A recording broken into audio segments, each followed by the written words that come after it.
Tropa, nabalitaan mo na ba na pagbabawalan ng mag-drive sa gabi ang mga motorista? Tama, may bagong panukala nga na simula sa August 15 mula alas 6 ng gabi hanggang alas 6 ng umaga na bawal ng madrive sa gabi ang mga nakamotorsiklo. Maging tricycle pa ang iyong gamit basta uri ng motor ay pinagbabawal na ito. Pero tropa, hindi naman literal na bawal dahil maaari kang makapag-drive sa gabi basta ikaw ay may suot ng reflectorized vest.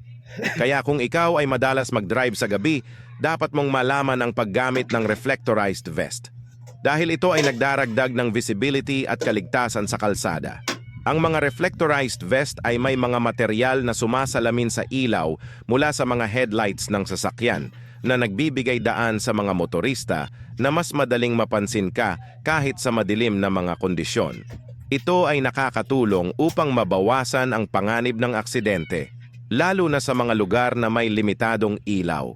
Kaya kung ikaw ay naghahanap nito, pindutin mo lamang ang yellow basket para bumili.